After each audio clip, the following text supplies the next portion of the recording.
Berkeley, 1685 to 1753. The immediate prompt for George Berkeley's philosophy is John Locke.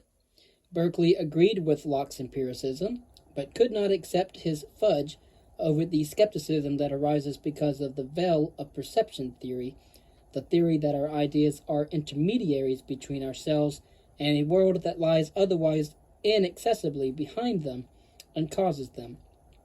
Berkeley was born at his family's home, Dysart Castle, in County Kilkenny, in Ireland, and educated at Trinity College in Dublin.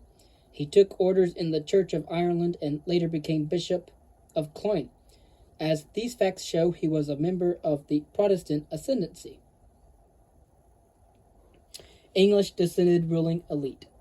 His major philosophical works were written in early life. His Principles of Human Knowledge was published in 1710, and his three dialogues between Hylas and Philonous, written to address the incomprehension that had greeted the Principles, in 1713. He published treatises on vision, motion, and medicine later, but these two works contain his enduring philosophical contribution. The contemporary reaction to Berkeley's Principles of Human Knowledge was that his views were neither refutable nor believable.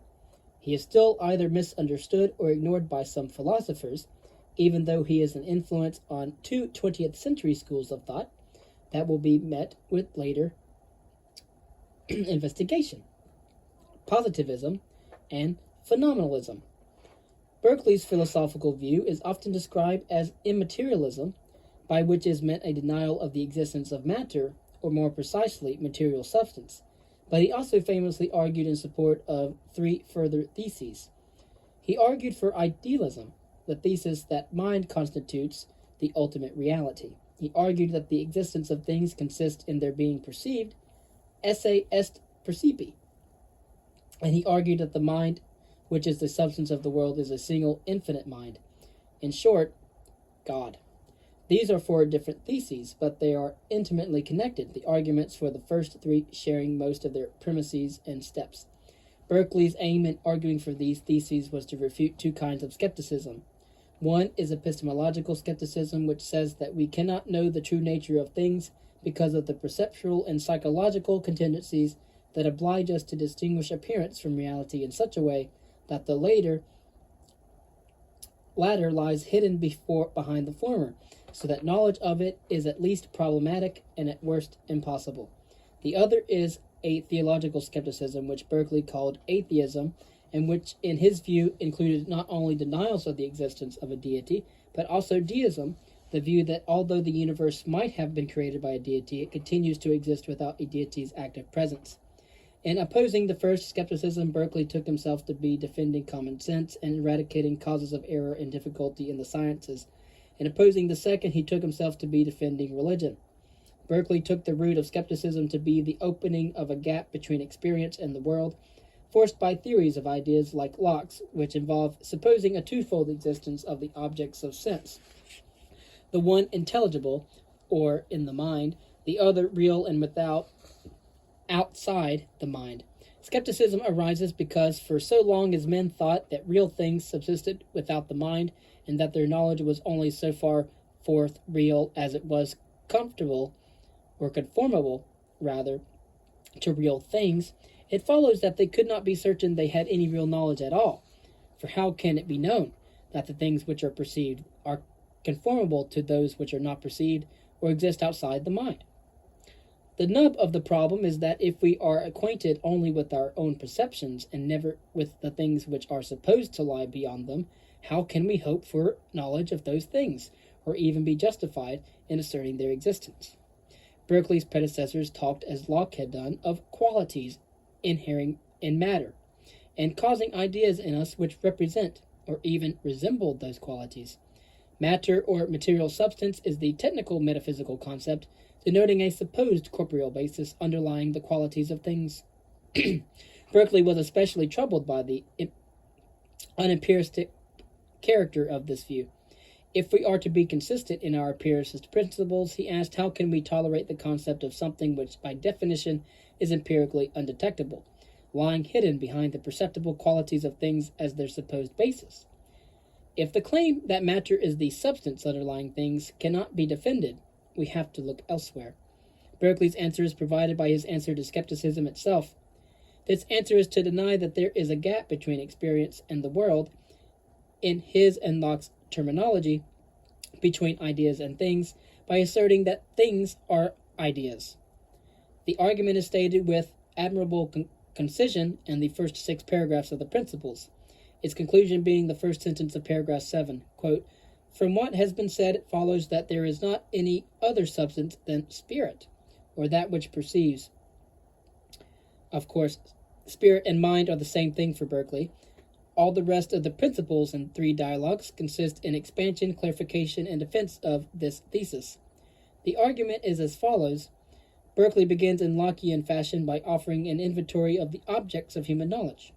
They are either ideas actually imprinted on the senses, or such as are perceived by attending to the passions and operations of the mind, or lastly, ideas formed by help of memory and imagination, either compounding, dividing, or barely representing those originally perceived in the aforesaid ways.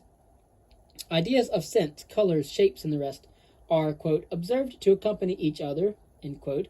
In certain ways, collections of them come to be marked by one name, and so to be reputed one thing, for example, an apple or a tree. Besides these ideas, there is something which knows or perceives them. This perceiving, active being is what I call mind, spirit, soul, or myself, and it is entirely distinct from the ideas it perceives. Thoughts, feelings, and imaginings exist only in the mind, but so do all the ideas of things, which, remember, are collections of ideas. The idea of an apple is a composite of ideas of the colors, shapes, and tastes that constitute it. So it is no less evident that the various sensations or ideas imprinted on the sense, however blended or combined together, that is, whatever objects they compose, cannot exist otherwise than in a mind perceiving them. Therefore, Berkeley thinks that things are ideas. So it is no less evident that the various sensations or ideas imprinted on the sense, however blended or combined together, that is, whatever objects they compose, cannot exist otherwise than in a mind perceiving them. From these claims it follows that the gap between things and ideas vanishes, where things are collections of qualities, and qualities are sensible ideas, and sensible ideas exist only in the mind. Then what it is for a thing to exist is for it to be perceived. In Berkeley's phrase, to be is to be perceived. Esse est percipi. For as to what is said of the absolute, i.e., mind-independent existence of unthinking things, i.e., ideas or collections of ideas without any relation to their being perceived, that seems perfectly unintelligible. Their esse is percipi. Nor is it possible that they should have any existence out of the minds or thinking things which perceive them. So for him, the existence is perception. Berkeley knows that this claim is surprising, so he remarks that although people think that sensible objects like mountains and houses have an absolute, that is, perception-independent existence, reflection on the points just made, show that this is a contradiction. For what, he asks, are the aforementioned objects but things we perceive by sense? And what do we perceive besides our own ideas or sensations? And is it not plainly repugnant, illogical, or contradictory that any of these or any combination of them should exist unperceived?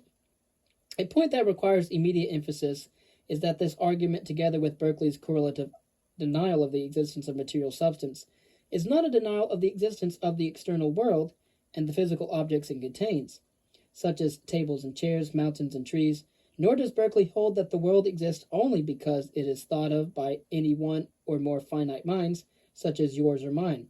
In one sense of the term realist, indeed, Berkeley is a realist, in holding that the existence of the physical world is independent of finite minds, individually or collectively. What he argues instead is that its existence is not independent of mind as such. The source of the belief that things can exist apart from perception of them is the doctrine of abstract ideas, which Berkeley attacks in his Introduction to the Principles of Human Knowledge. Abstraction consists in separating things which can be separated only in thought, not in reality, for example, the color and the extension of a surface, or which involves noting a feature common to many different things and attending only to that feature and not to its particular instances. In this way, we arrive at the abstract idea of, say, redness, apart from any particular red object. Abstraction is a falsifying move. What prompts the common opinion about houses and mountains is that we abstract existence from perception, and so come to believe that things can exist unperceived. But because things are ideas, and because ideas exist only if perceived by minds, the notion of absolute existence outside mind is a contradiction. So says Berkeley, to say that things exist is to say that they are perceived, and therefore so long as they are not perceived by me, or do not exist in my mind, or that of any created spirit, they must either have no existence at all, or else subsist in the mind of some eternal spirit. And from this the conclusion follows that there is not any other substance than spirit, or that which perceives. So, for Berkeley, spirit is simply that which perceives. The argument in sum is therefore this: the things we encounter in episodes of perceptual experience, apples, stones, trees, are collections of ideas. Ideas are the immediate objects of awareness. To exist, they must be perceived. They cannot exist without independently of mind. Therefore, mind is the substance of the world. Berkeley is a rigorous empiricist. We are not entitled to assert, believe, or regard as meaningful anything not justified by experience.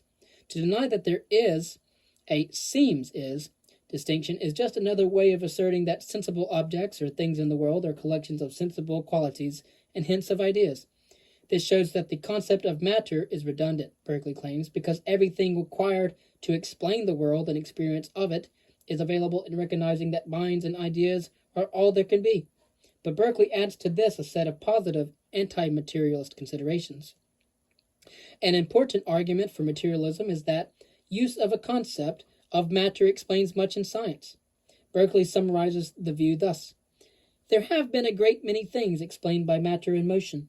Take away these and you destroy the whole corpuscular philosophy and undermine those mechanical principles which have been applied with such success to account for the phenomena. In short, whatever advances have been made in the study of nature do all proceed on the supposition that corporeal substance or matter doth really exist.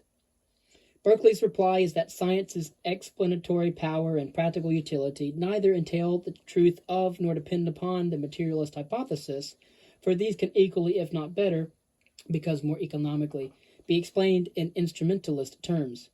Instrumentalism is the view that scientific theories are tools, and as such are candidates for assessment not as true or false, but rather as more or less useful.